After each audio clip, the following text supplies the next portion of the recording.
Assalamualaikum warahmatullahi wabarakatuh. Halo teman-teman, selamat datang kembali di channel Sapa Sains. Pada video kali ini kita masih akan membahas soal siap ujian sekolah tahun 2022 untuk mata pelajaran IPA tingkat SMP. Nah, pada video part yang ke-6 yang akan kita bahas adalah soal mengenai materi mikroskop, ciri makhluk hidup, sistem organisasi kehidupan, klasifikasi makhluk hidup, interaksi makhluk hidup, pencemaran lingkungan, dan fotosintesis. Oke, langsung saja kita ke soal nomor 1. Soal mengenai mikroskop. Andi mengamati jaringan pada daun menggunakan mikroskop. Apabila sudah memutar pemutar kasar dan pemutar halus, tetapi gambarnya masih buram dan kurang pencahayaan, maka yang harus dilakukan adalah titik-titik. Oke, berarti kasus yang terjadi adalah gambarnya masih buram, kemudian kurang pencahayaan. Oke, sebelum kita menjawab soal ini, kita ingat lebih dahulu beberapa bagian dari mikroskop seperti ini. Di sini sudah ditunjukkan masing-masing bagian dari mikroskopnya ya. Oke, kita lihat dulu pilihan jawabannya yang A, memutar pemutar halus dan menggeser preparat.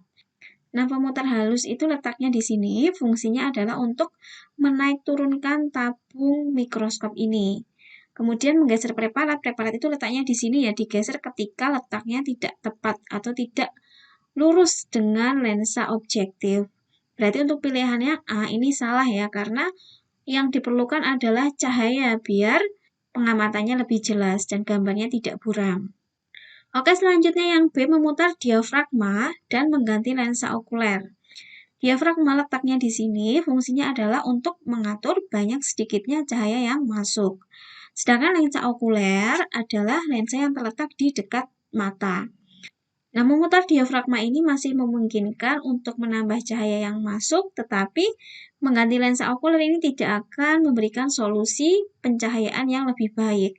Tetapi lensa okuler ini diganti ketika akan merubah perbesaran mikroskop. Jadi akan diperbesar ataukah diperkecil. Selanjutnya yang C, mengatur cermin dan memperbesar diafragma. Cermin itu letaknya di sini. Nah, fungsi cermin ini adalah untuk memantulkan cahaya ke objek yang akan diamati. Kemudian memperbesar diafragma berarti memperbesar banyaknya cahaya yang masuk ke objek. Nah, jawaban yang tepat yang C ya.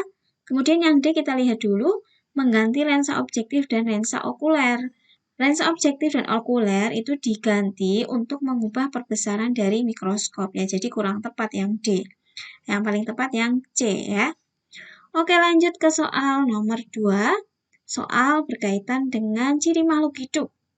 Perhatikan gambar berikut, disajikan gambar A dan B. Yang A tanah basah, ada tumbuhannya tumbuh baik, tidak layu. Kemudian yang B tanah kering, tumbuhannya layu. Nah, gambar tersebut menunjukkan bahwa makhluk hidup mempunyai ciri. Nah, berarti yang A basah itu airnya berkecukupan, kalau yang B kering, airnya tidak cukup ya, sampai kering, sampai layu seperti ini. Berarti ciri makhluk hidupnya apa nih? Yang A yang paling tepat memerlukan nutrisi, yaitu berupa air. Oke, kita lanjut ke soal nomor 3, soal mengenai sel. Perhatikan gambar sel berikut, disajikan gambar sel tumbuhan disertai dengan beberapa nomor, 4 nomor di sini. Nah, yang ditanyakan adalah bagian sel yang berfungsi untuk respirasi sel dan mengubah energi cahaya menjadi energi kimia ditunjukkan oleh nomor berapa. Nah, mengubah energi cahaya menjadi energi kimia itu sama dengan untuk fotosintesis. Oke, kita lihat gambarnya. Nomor 1 di sini namanya adalah nukleus atau inti sel. Fungsinya adalah mengatur seluruh kegiatan sel. Kemudian nomor 2, mitokondria, fungsinya adalah untuk tempat respirasi sel. Lalu nomor 3, namanya adalah kloroplas, berperan dalam proses fotosintesis. Dan nomor 4, yaitu badan Golgi, berfungsi sebagai alat sekresi sel. Nah, berarti yang untuk respirasi sel adalah nomor 2, dan yang untuk fotosintesis adalah nomor 3. Berarti jawabannya adalah yang B. Oke, lanjut ke soal nomor 4. Perhatikan kunci dikotom berikut. Di sini disajikan 5 poin, masing-masing ada poin A dan poin B-nya. Nah, yang ditanyakan adalah urutan identifikasi yang benar untuk merpati adalah titik-titik. Oke, teman-teman tahu ya bagaimana bentuk merpati.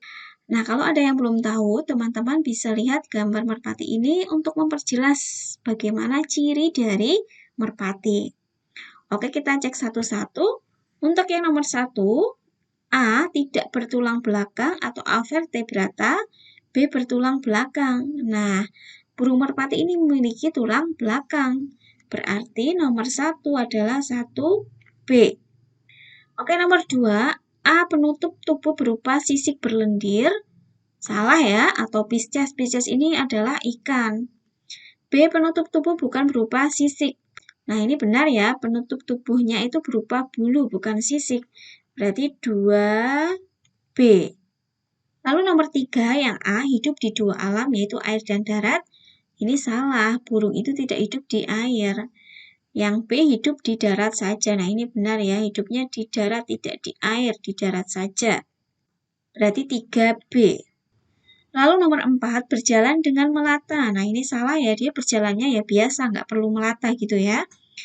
Berarti 4 itu yang B, berjalan tidak melata. Nah, ini 4B. Lalu nomor 5, bersifat ovipar atau bertelur, termasuk kelompok Aves atau unggas. Kemudian yang B, bersifat vivipar, beranak atau mamalia. Nah, vivipar bukan ya, yang benar ini yang atas. Ovipar, berarti 5A. Nah, berarti urutan identifikasi yang benar adalah 1B, 2B, 3B, 4B, dan 5A. Berarti jawaban yang tepat adalah yang D. Oke, lanjut ke soal nomor 5. Perhatikan jaring-jaring makanan berikut. Dari jaring-jaring makanan di samping, hewan yang merupakan konsumen tingkat pertama adalah titik-titik. Jadi, konsumen tingkat pertama adalah makhluk hidup atau hewan pemakan tumbuhan yang pertama atau pemakan dari produsen. Oke, kita lihat pilihan jawabannya. Yang A, tikus dan elang. Tikus konsumen 1 benar. Elang konsumen 1 bukan ya. Elang ini konsumen paling atas nih. Konsumen puncak. Berarti yang A salah.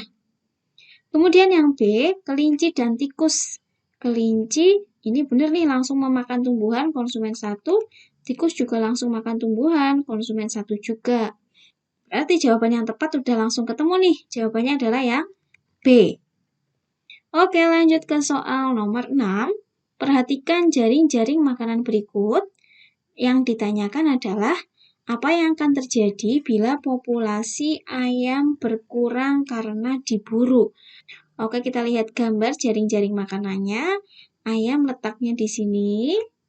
Nah, yang akan mengalami perubahan paling signifikan adalah makhluk hidup yang dimakan oleh ayam dan makhluk hidup yang memakan ayam. Yang dimakan ayam siapa? Belalang dan ulat. Berarti ini belalang dan ulat jumlahnya akan meningkat. Lalu yang memakan ayam adalah serigala. Kalau ayamnya diburu berarti serigalanya nggak bisa makan ayam. Ini lama-lama bisa jumlahnya menurun serigalanya ya. Oke, mari kita lihat pilihan jawabannya. Yang A, menurunnya kelinci dan meningkatnya rumput. Kelincinya di sini, rumputnya di sini.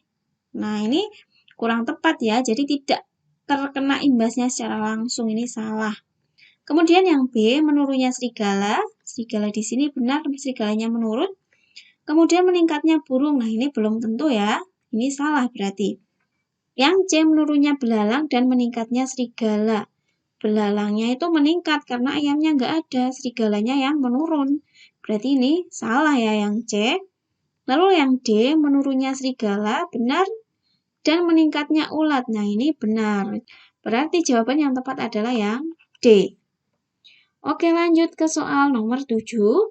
Perhatikan grafik berikut. Disajikan grafik yang sumbu X adalah menunjukkan tahun, kemudian yang sumbu Y menunjukkan jumlah penduduk dalam juta. Kita lihat di sini, semakin bertambah tahunnya, jumlah penduduknya meningkat atau semakin bertambah. Nah, yang ditanyakan adalah Berdasarkan grafik, dampak yang ditimbulkan terhadap lingkungan adalah titik-titik. Jadi kalau jumlah penduduknya meningkat, lingkungannya bagaimana? Gitu ya. Oke, kita lihat pilihan jawabannya. Yang A, ketersediaan air bersih meningkat. Nah, ini salah ya. Karena kalau orangnya semakin banyak berarti butuh airnya semakin banyak, air yang bersih semakin sedikit atau menurun. Yang B, kebutuhan air bersih menurun. Ini salah, kebutuhannya meningkat ya harusnya ya. Lalu yang C, kebutuhan air bersih tetap. Nah, ini salah, tentu akan berubah. Kebutuhannya tentu akan naik. Lalu yang D, ketersediaan air bersih menurun. Nah, ini benar ya. Karena ketika jumlah penduduknya meningkat, maka air bersihnya semakin sedikit karena banyak digunakan oleh penduduk. Berarti jawaban yang tepat adalah yang D. Oke, lanjut ke soal nomor 8. Prediksi dari pengaruh pertumbuhan penduduk yang semakin tak terkendali di daerah perkotaan berakibat pada menurunnya kualitas lingkungan. Hubungan keadaan tersebut dapat digambarkan dengan grafik berikut. Yang X adalah jumlah penduduk, kemudian Y adalah jumlah CO2 di udara. Nah, jika jumlah penduduk meningkat, maka bagaimana dengan CO2 di udara? Jumlah CO2 di udara juga akan meningkat karena semakin banyak penduduk yang menggunakan bahan bakar fosil untuk memenuhi keperluan hidupnya, seperti digunakan untuk kendaraan bermotor yang asapnya nanti bisa menghasilkan CO2. Berarti hubungan antara jumlah penduduk atau X dengan jumlah CO2 di udara atau Y itu sebanding. Artinya kalau jumlah penduduknya meningkat, jumlah CO2-nya juga meningkat. Nah, kalau digambar gimana? Berarti kalau X-nya naik, Y-nya juga naik ya. Kita lihat yang A, Y-nya tetap segini terus nih, X-nya berubah, Y-nya tetap segini. Berarti ini salah ya yang A. Yang B, X-nya naik, Y-nya malah turun. Ini salah ya. Yang C, ini grafiknya tadinya tetap, terus naik, terus tetap lagi. Ini salah ya, kurang tepat. Lalu yang D, X-nya naik, Y-nya juga naik. Nah, ini yang paling tepat nih. Berarti jawabannya adalah yang D. Oke, lanjut ke soal nomor 9.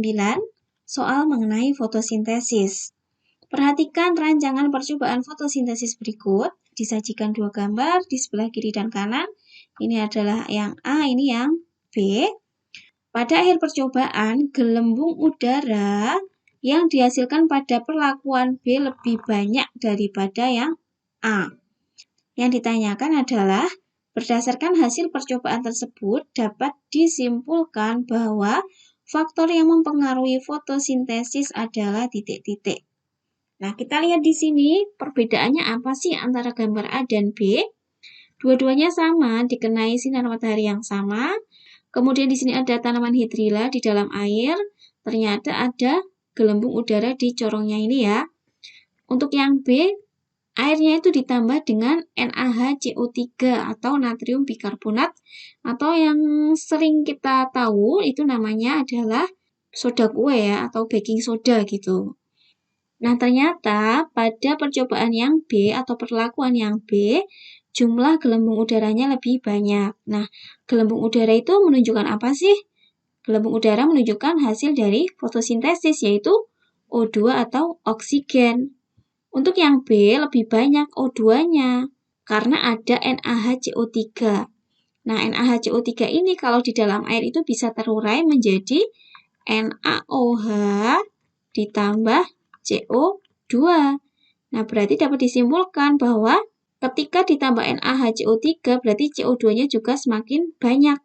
Nah, CO2 ini adalah bahan yang digunakan untuk fotosintesis ya, atau sering kita sebut sebagai karbon dioksida. Nah, berarti kita lihat pilihan jawabannya, faktor yang mempengaruhi fotosintesis adalah apa ya? Untuk yang A, banyaknya air dalam tabung. Ini salah ya, airnya sama nih jumlahnya.